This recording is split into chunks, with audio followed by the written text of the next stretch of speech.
కేటీఆర్ ఖమ్మంలో మాట్లాడుతూ కారు కూతలు కూస్తున్న సందర్భంలో బీఆర్ఎస్ అధికారంలో ఉన్న రోజులు స్వర్ణయుగం అంటున్నాడు.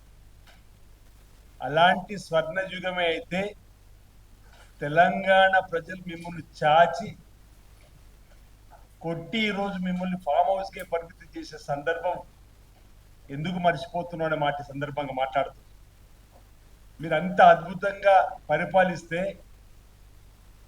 ఈ మిమ్మల్ని ఫామ్ హౌస్కే పరిమితం చేసినటువంటి సందర్భం,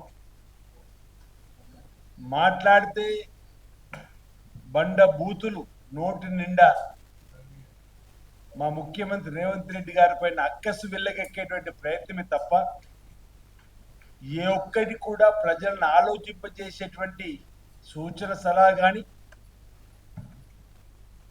ప్రజలకు మేలు చేసే కార్యక్రమాన్ని ఒక్కటి కూడా అందించకుండా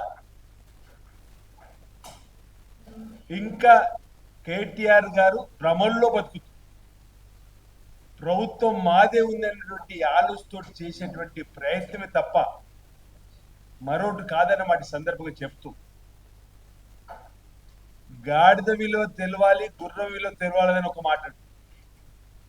గాడిద విలువ కూడా తెలవాలి, గుర్రం విలువ కూడా తెలవాలంటున్నాడు. అవును, రాష్ట్రంలో గుర్రం విలువ తెలుసుకున్నాడు కాబట్టే మా రేవంత్ రెడ్డి గారిని ముఖ్యమంత్రిగా చేసుకున్నాం. మిమ్మల్ని ఈరోజు ఇంట్లో కూర్చుండబెట్టారు. మరి ఎవరు గుర్రము ఎవరేంటో ఈరోజు ప్రజలు తేల్చిన తర్వాత కూడా ఏ మాటలు మీ మాట్లాడి అడుగుతా ఉన్నారు. ఈరోజు పరిగెత్తే గుర్రాన్ని మా ముఖ్యమంత్రి రేవంత్ రెడ్డి గారిని ఆపాలని చూస్తున్నారు. మా ముఖ్యమంత్రి రేసు గుర్రంలా ఈ రాష్ట్రాన్ని పరిపాలించేటువంటి ప్రయత్నం చేస్తుంటే ఈరోజు మీరు గతంలో కుంటి గుర్రంలాగా పరిపాలించాలని చూసేటువంటి సందర్భం ఈరోజు ప్రజలు గమనిస్తున్న చెప్పని మాట సందర్భంగా చెప్తూ, కేటీఆర్ గారు ఈ మధ్యలో అనేకమైనటువంటి సవాళ్లు విస్తురుతున్నటువంటి సందర్భం. అరే, మా ముఖ్యమంత్రి గారు ఆనాడు ప్రతిపక్ష నేతకు సవాల్ విడిచి రమ్మంటే వారు రాక, గతంలో ఏదో యువతకి ఈరోజు చెడు మార్గంలో పోకుండా ఉండడానికి చెప్పేటువంటి మార్గాలు చెప్తున్నాడు. ఈ రాష్ట్రాన్ని గంజాయి రహిత రాష్ట్రంగా మార్చాలని చెప్పని ఈరోజు ముఖ్యమంత్రి అయిన తర్వాత మా గౌరవ ముఖ్యమంత్రి చేస్తున్న ప్రయత్నాన్ని ఈరోజు రాష్ట్ర యువకులు స్వాగతిస్తున్న వేళ, గతంలో వైట్ ఛాలెంజ్ ఈరోజు డ్రగ్స్ కు సంబంధించిన అంశంలో చర్చకు వచ్చినప్పుడు సవాల్ విసిరితే మా నాయకుడు వచ్చిన సందర్భంలో దాక్కున్నది ఎవరో ప్రజలకు తెలదంటున్నారు. ఆనాడు ఎందుకు మీరు ఛాలెంజ్కు రానటువంటి మీరు ఈరోజు అవాకులు చెవాకులు పేలుతూ మాట్లాడే వైనాన్ని మానుకోవాల్సిందిగా ఈ సందర్భంగా తెలియజేస్తూ, మా ముఖ్యమంత్రి సీఎం గారిని రికాల్ చేస్తారు ప్రజలని చెప్పని మాట్లాడుతున్నారు. 18 మాసాల క్రితం ప్రజలు మిమ్మల్ని రీకాల్ చేసిండ్రు. ఇప్పుడు మిమ్మల్ని రిమూవ్ చేసేటువంటి సందర్భంలో ప్రజలు ఉన్నప్పుడు అసలు ఏమి మాట్లాడాలో అర్థం కాకుండా మాట్లాడే మాటలు తప్ప 100 సీట్లు రాబో రోజుల్లో గెలుస్తామని చెప్పిన పగటి కళ్ళగట్టు ఫామ్ హౌస్ లో కూర్చోండి తండ్రి, గెస్ట్ హౌస్ లో కూర్చోండి కొడుకు. ఇప్పటికే ఈ 100లో ఒకటి తర్వాత వచ్చే 2 సున్నాలు మీకు వచ్చినాయి. ఇక రాబో స్థానిక సంస్థల ఎన్నికల్లో ప్రజలు మీకు తగిన రీతిలో సమానం చెప్పేటువంటి సందర్భం రాబోతా ఉంది. ఇలాంటి పెడుసు మాటలు మానుకోమంటున్నాం.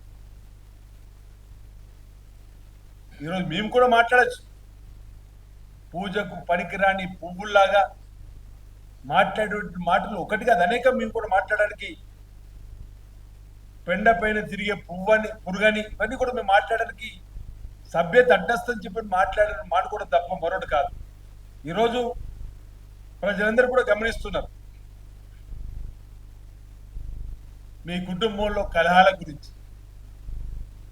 మీ చెల్లెలే మీకు నాయకత్వ లక్షణాలు లేవని చెప్తే ముందు సరిదిద్దుకునే ప్రయత్నం చెయ్యి.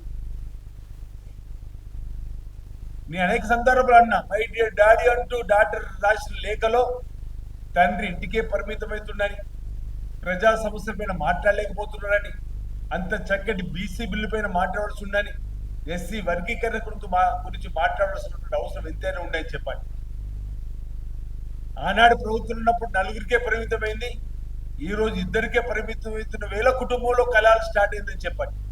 ముందుగా మీ ఇంటిని చక్కదిద్దుకునే ప్రయత్నం చేయకుండా ఇంట్లో ఉన్న ఫ్రస్ట్రేషన్ను బయటికి తీసుకొని వచ్చి మా ముఖ్యమంత్రి పై నోరు వారేసుకోవడం మానుకోవాల్సిందిగా ఈ సందర్భం చెప్తూ, ఈరోజు మా ముఖ్యమంత్రి రేవంత్ రెడ్డి గారిని చూసిన తర్వాత బహుశా వెన్నులో వణుకు పుట్టినట్టున్నది. అందుకే ఈరోజు నోరు పారేసుకోవడం, ఈ నాలుక జారడం అనేది కనిపిస్తుంది తప్ప మరొకటి కాదు. ఈరోజు సంస్కారం లేని Subscribe us and press the bell icon for more interesting updates.